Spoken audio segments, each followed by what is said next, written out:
So the reason I want to hit 50K per month, very specifically with 0 employees, is because I want to learn a wide array of skills, and I think that this constraint makes it a lot easier to learn those skills. And one of those is prioritization. And I've struggled with this because I'll just show you all the things that I've got going on right now. So I've got this careers page where people can apply to work with the agency. I've got a bunch of free stuff going on. So I was doing videos for Smart Lead. I do videos myself, so I record videos, post them. I've got these 100 automations completely for free that I build out. These take a long time. As you can see, 1,000+ hours, right? I've got this affiliate program where people can apply to become affiliates, 2K for 0 effort. And I'm also trying to do sales, and I'm trying to do sales at a good level, which means like recording Loom videos to prospects, following up diligently, doing all of this stuff. And then I'm also trying to build my sales ops. So all of the automations that go within sales, and I'm trying to also build my marketing ops, right? Trying to figure out all of the different ways to track analytics and all of these things, like boom, boom, boom, boom, boom. I've got so much going on. And I'm realizing that my throughput in every single one of these is just suffering.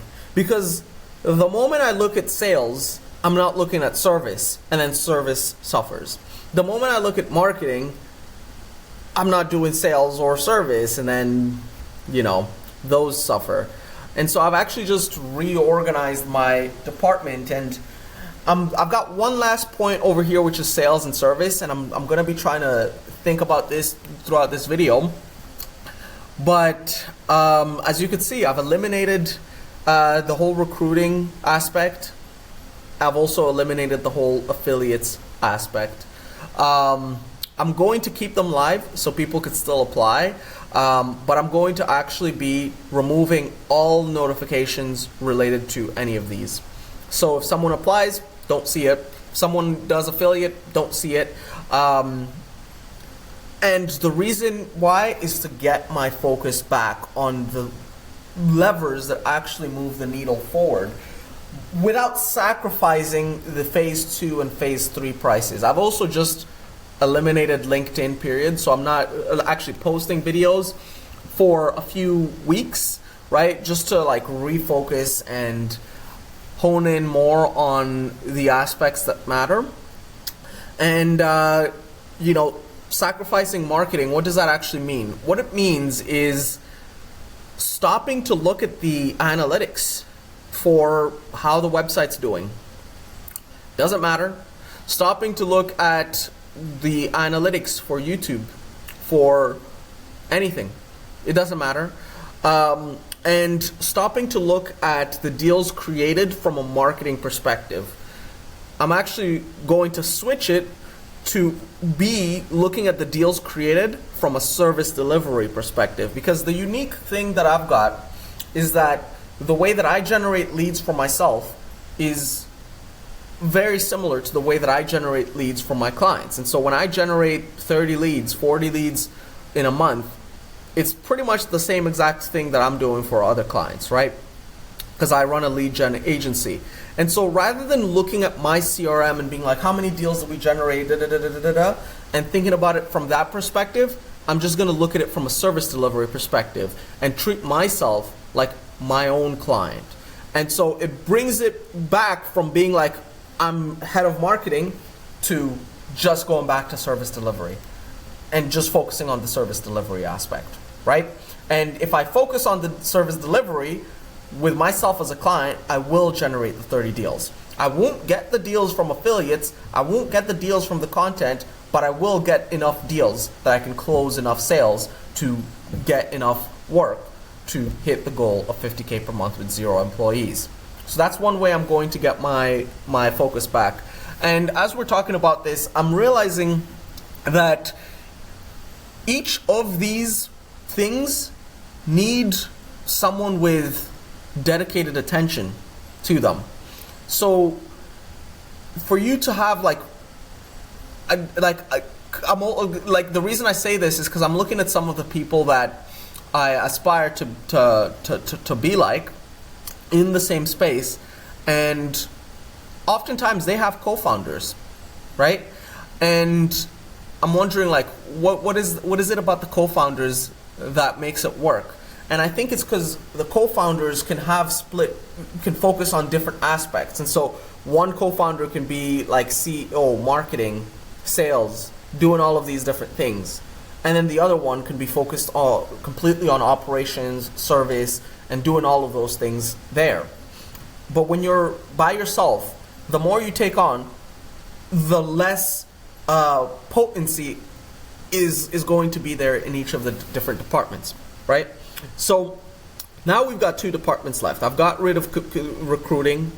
We're going to go heavy on recruiting when we need it. Right now we don't need it. We've gotten rid of the affiliates. We're going to go heavy when we need that, but we don't need that. And now we've got service and sales left. And as I'm thinking about this, I'm thinking to get away from sales, as in being a sales representative, right? And what I mean by that is like being extra diligent in things like this, following up, and actually that's not even the way to put it. That's not the way to put it. It's being strategic, being very strategic with the deal. So I've got a deal over here, and we can close the deal, right? And so, okay, I can send the video, I can create a weird graphic that makes it work, makes them slightly convert. I can try to negotiate prices a little bit more. I could try to do all of these different things, right? Thinking about it from a strategic perspective, like, what do they want? What do I offer? How can I bridge the gap, right?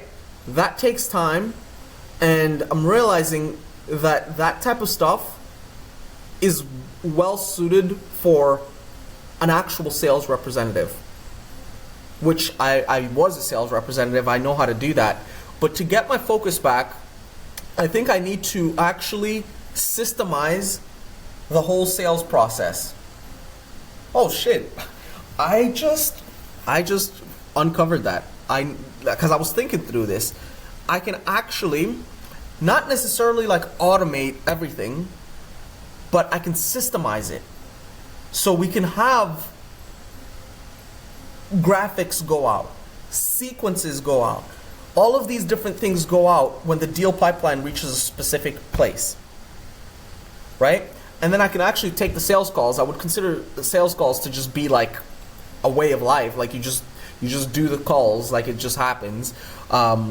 And those are not even hard to do, because if it's on my calendar, I'm going to do it. Like, it is what it is, right? And the only thing I can stop is my ability to generate the sales calls, which is not going to happen since we're still focused on the deals, right? And so I'm not even considering that part of sales. It's everything that happens after sales. So all of the follow-ups, all of the multi-threading, all of that. And so I can actually I think I can actually automate it to a very large degree, and I think I made my point there. And by the way, it's not necessarily getting rid of things like Loom videos. It's just taking those Loom videos and systemizing them into tasks. So rather than looking at a deal and then thinking through, how do I get this deal to convert? The task is already there, and the task is already like, film a Loom video. And so we can actually have this be automated. Meaning, holy shit, I think that's the move. Just focusing completely on service, treating myself like a client, which is going to generate the deals, and then having this process lubricated enough that every single step that it takes to close a deal is known. And then I just focus on doing the tasks.